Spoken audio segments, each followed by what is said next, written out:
降头师掏出一片新鲜热乎的姨妈巾，先用刀片割开棉绒层，为的是泡进孕妇尿液里充分吸收，再用黑木炭在仇人照片背面写上名字。这还不算完，下一步就把照片放进臭烘烘的黑牛血里，来回揉搓，直到被血液彻底浸透。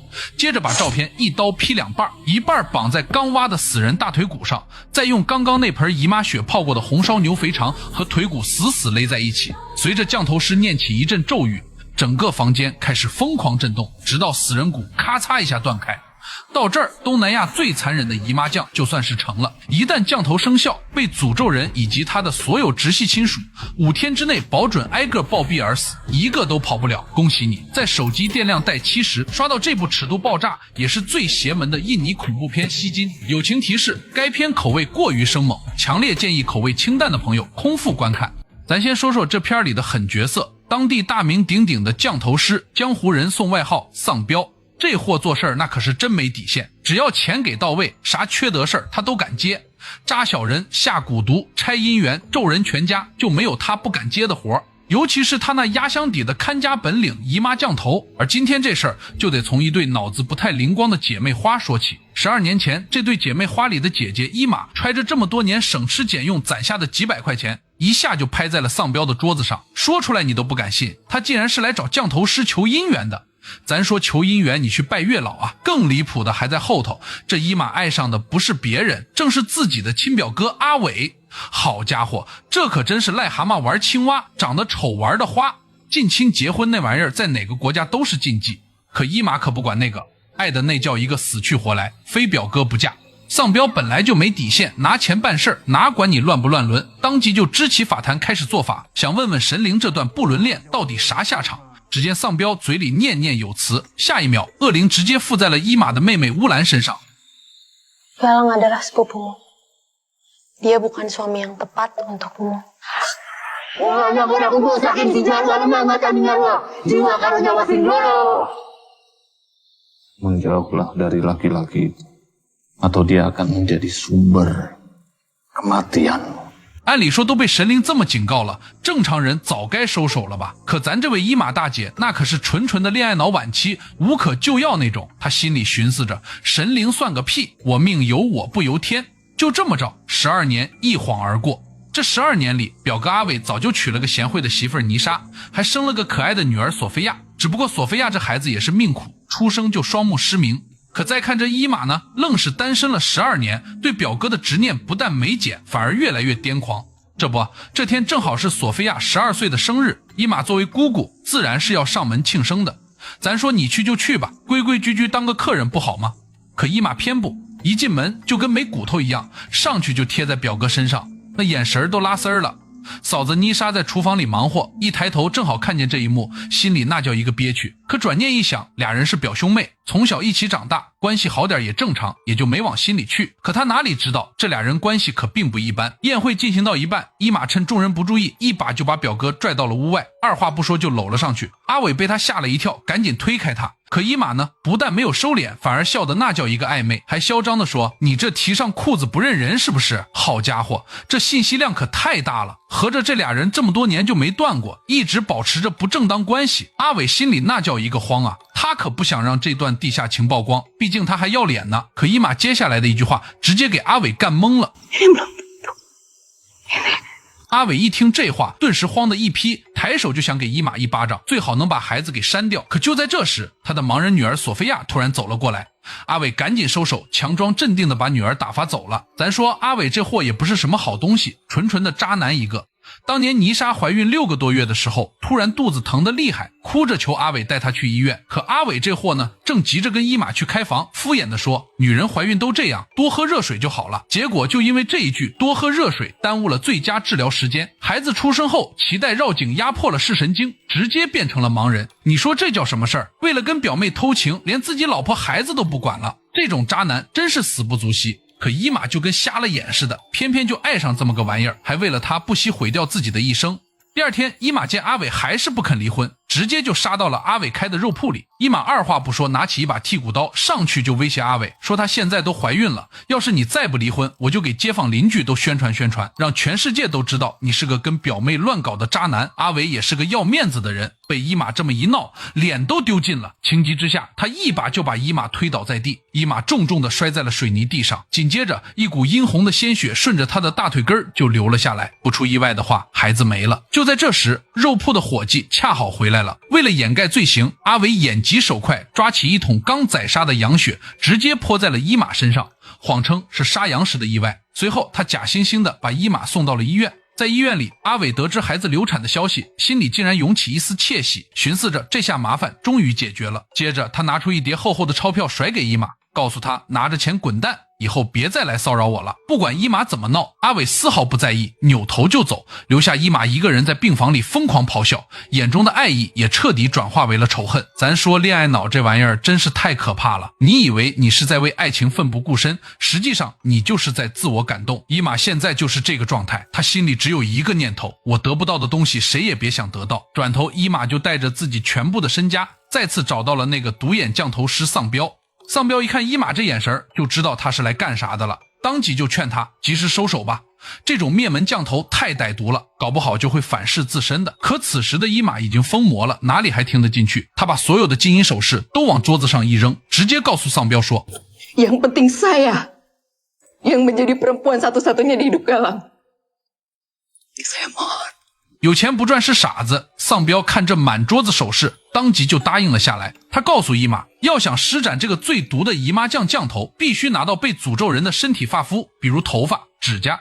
要是能拿到血液，那效果就更好了，保证5天之内，泥沙连同他的所有血亲都会全部嗝屁，一个都跑不掉。为了拿到泥沙的头发和血液，伊玛假借探望之名，再次来到了阿伟家。泥沙也是个实在人，根本就没怀疑伊玛的歹意，还热情地招待了他。中途伊玛假装肚子疼要去厕所，在厕所的柜子里找到了泥沙的梳子，梳子上还沾着几根泥沙的长发。伊玛赶紧取下头发，用纸包好放进了包里。就在这时，伊玛的眼睛突然一亮，他看到厕所的纸篓里有一片刚刚用过的染满鲜血的卫生巾。伊玛心里那叫一个狂喜啊！大师说了，血液是最好的降头媒介，这下可真是天助我也。他也不嫌脏，直接就把那片卫生巾捡了起来，用纸包好就揣进了包里。临走的时候，伊玛还假惺惺地抱了抱索菲亚，流下了几滴鳄鱼的眼泪，心里寻思着，可怜的侄女啊，再过几天你就要死了，这可不能怪姑姑，要怪就怪你那个该死的妈，谁让她抢了我的男人呢？伊玛转头拿着头发和卫生巾，屁颠屁颠地跑回了丧彪那里。丧彪一看到那片带血的卫生巾，眼睛都直了。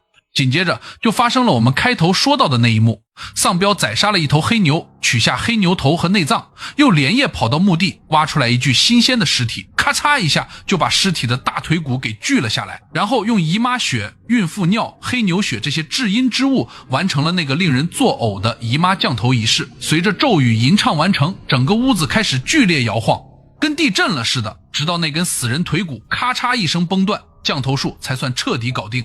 丧彪擦了擦额头上的汗，得意洋洋地告诉伊玛，成了。伊玛听了这话，心里那叫一个美滋滋啊，仿佛已经看到了自己嫁给阿伟的样子。可他哪里知道，一场灭顶之灾正在悄悄靠近。果不其然，第一天晚上就出事了。凌晨3点，向来虔诚的泥沙正在客厅做祷告，砰的一声巨响，一颗巨大的死牛头从天而降。他抬头一看，房梁上竟然挂满了血淋淋的动物内脏，都能凑成一锅牛杂汤了。腥臭的血液如雨点般落下，直接把泥沙淋成了一个血人。泥沙吓得魂飞魄散，发出了凄厉的尖叫。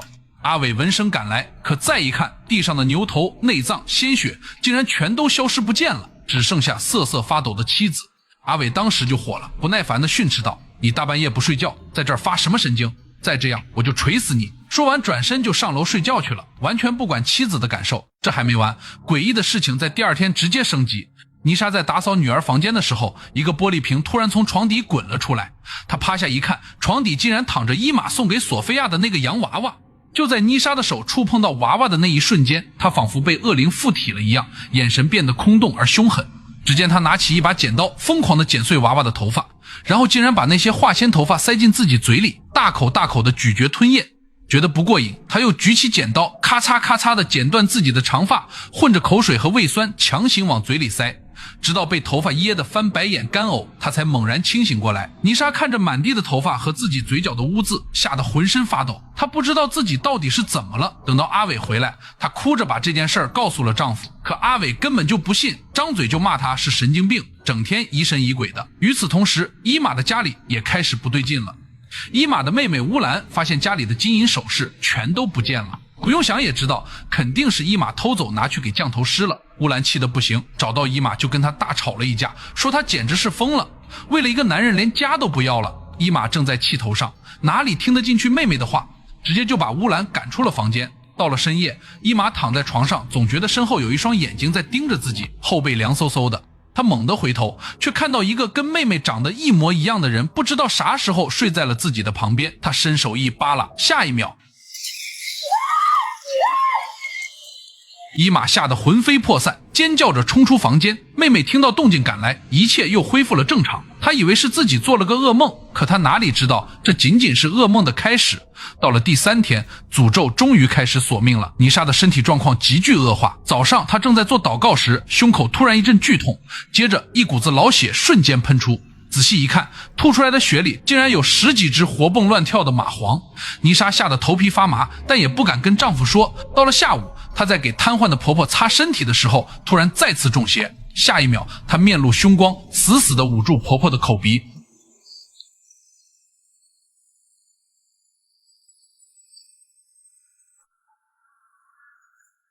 好在最后一刻，她终于恢复了理智，惊恐地跪在地上，不停地祈求婆婆原谅。然而恶灵并没有打算放过这个家庭。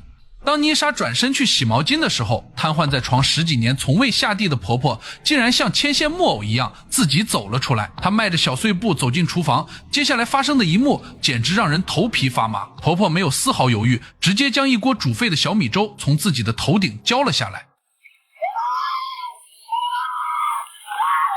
皮肉当时就被烫熟了，整张脸瞬间溃烂，当场毙命。婆婆的突然死亡让整个家都陷入了巨大的悲痛之中。很快，亲朋好友们都来了，阿伟请来了当地有名的大法师为婆婆诵经超度。可就在葬礼进行到一半的时候，原本跪在一旁默默流泪的妮莎突然发狂了，她猛地冲向婆婆的尸体，一把就掀翻了棺材，对着尸体发出了令人胆寒的狂笑。大法师见状，立刻意识到情况不对，赶紧让众人控制住妮莎。紧接着用念珠死死地按在了妮莎的天灵盖上，念诵经文压制邪灵。经过跟恶魔一番激烈的斗法，妮莎终于暂时昏了过去。而站在人群中的伊玛突然感觉到一只冰冷干枯的手搭在了自己的肩膀上，那感觉就像是死人的手一样冰冷刺骨。伊玛吓得大气儿都不敢喘，她鼓起勇气回头看去，身后却什么都没有。伊玛心里咯噔一下，一种不祥的预感涌上心头。果然当天晚上，伊玛的母亲正在厨房做饭时，突然疯了一样把厨房里的锅碗瓢盆全部砸碎。接着她捡起地上锋利的玻璃碎片，就像吃薯片一样，一片片塞进嘴里，嚼得嘎嘣响。锋利的玻璃碎片瞬间划破了她的喉咙，刺穿了她的食道，鲜血顺着她的嘴角不断往下流。可她却越吃越香，完全感觉不到疼痛。当伊玛和乌兰赶到厨房时，母亲已经倒在了血泊中，喉咙处被玻璃割开了一个大口子，早已气绝身亡。看着母亲惨死的样子，伊玛彻底崩溃了，她只好跟妹妹摊牌了。乌兰听到姐姐的话，瞬间就明白了一切。Sama mama meninggal gara-gara teteh. Teteh pergi ke dukun itu lagi. 他气得瘫倒在地，质问姐姐：“你疯了吗？你为了一个渣男害死了咱们妈！”伊玛被骂得哑口无言。他现在终于知道丧彪说的反噬是什么意思了，可现在后悔已经晚了，事情已经朝着无法控制的方向发展了。而另一边，妮莎的幻觉越来越严重，她经常看到死去的婆婆满身污秽的从马桶里爬出来，要抓她一起走。阿伟终于意识到家里真的是中邪了，他不得不再次请来那位大法师。大法师一看妮莎的样子，就断定她是中了一种极其恶毒的降头术。他告诉阿伟，如果不立刻破解，他们全家都必死无疑。大法师给了阿伟一瓶圣水，让他先暂时压制住妮莎体内的邪祟，并约定第5天晚上在清真寺进行最后的驱魔仪式。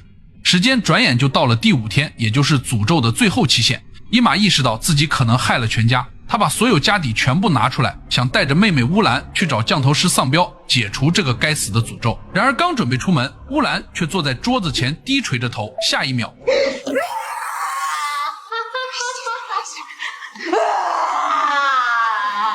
他猛地扑向伊玛，伊玛好不容易才挣脱开来，逃到了院子里。乌兰像野兽一样追了出来，跑到院子的大树下。乌兰突然展现出了违背物理常识的力量，他像蜘蛛侠一样飞快地爬上了那棵10几米高的大树。伊玛站在树下苦苦哀求，可乌兰根本就不听。他站在树枝上，对着树下的伊玛纵身一跃。就在摔下来的一瞬间，妹妹的头发缠住了树枝，结果连着一整块头皮都被硬生生撕了下来。摔到地上时当场就没气儿了。亲眼目睹母亲和妹妹惨死的伊玛精神彻底崩溃了，他疯了一样冲向降头师的住所，想要停止这一切。在降头师的家中，只有一个老太婆助手在家里。助手冷冷告诉伊玛，诅咒已经完成了，一旦开始就绝无回头的可能，除非所有血亲死绝，你趁早放弃吧。伊玛彻底绝望了，他将所有的怒火都发泄在了助手身上，一把就将助手推倒在地，助手的头部重重地撞在了石头上，当场毙命。伊玛冲进内屋，疯狂地寻找丧彪，可那个狡猾的老巫师早就吓得躲了起来，连头都不敢露。就在这时，一股无形的力量抓住了伊玛，他的四肢开始不听使唤，关节发出了咔吧咔吧的脆响，他的身体被一股怪力硬生生朝反方向掰去，骨头一根根断裂，最后以一种极其恐怖极其扭曲的姿势死在了降头师的法坛前。至此，伊玛一家彻底灭门。与此同时，在清真寺内，阿伟和大法师正在对妮莎进行最后的驱魔仪式。妮莎被绑在椅子上，全身覆盖着写满经文的黑布，大法师将圣水浇在她的头上，口中高声念诵古兰经。随着咒语的加强，妮莎体内的邪灵开始剧烈反抗。突然，妮莎连人带椅子竟然悬浮在了半空中，发出了野兽般的嘶吼。大法师手持法杖重重地击打在妮莎身上，随着一声凄厉的惨叫，邪灵似乎被逼出了体外，妮莎瘫软在地，陷入了深度昏迷。阿伟松了一口气，以为一切都结束了，他急忙上前想要查看妻子的伤势。然而就在这时，大法师突然发现了不对劲。 Jin itu merasuki Sophia. Dia yang mengendalikan semuanya, Lang. Sehingga terjadi kematian di keluarga kamu, Lang. 这时，一个瘦小的身影缓缓地从阴影里走了出来。此人不是别人，正是阿伟的女儿盲女索菲亚。在这一刻，所有的谜团终于全部揭开了。原来那天伊玛在卫生间垃圾桶里捡到的卫生巾根本就不是妮莎的，而是年仅12岁的索菲亚的。那天，这个小女孩经历了人生中的第一次生理期，伊玛用来下降头的血液属于索菲亚。根据诅咒的规则，只要中了这个姨妈酱降头，5天之内被诅咒的人以及他的所有血亲都会接连暴毙。索菲亚是血液的主人，也是诅咒的源头。那么谁是索菲亚的血亲呢？阿伟直系血亲，伊玛旁系血亲，乌兰旁系血亲，伊玛的母亲旁系血亲。这也就解释了为什么伊玛全家会死绝，因为他们都和索菲亚流着同样的血。而妮莎之所以没死，是因为她只是索菲亚的母亲。在这个降头术的血缘判定中，诅咒主要沿父系血脉反噬，妮莎仅仅是被波及的旁观者，而非血缘锁定的目标。此刻的索菲亚才是真正的鬼王，她那双原本蒙着白雾的盲眼，此刻却透着令人绝望的清明与邪恶。他缓缓抬起手，隔空就抓住了父亲阿伟。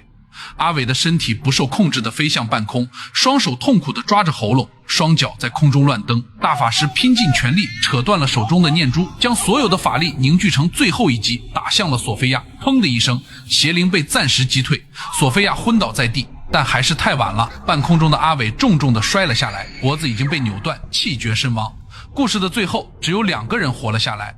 一个是陷入深度昏迷生死未卜的母亲妮莎，另一个是恢复了神智却背负着全族性命的盲女索菲亚。看完这部戏精，相信很多人都会被满屏的血浆和内脏吓到，但真正让我脊背发凉的其实是那个荒诞而又讽刺的误会。伊玛费尽心机想要诅咒情敌，却因为一片错误的卫生巾亲手将屠刀挥向了自己的母亲和妹妹。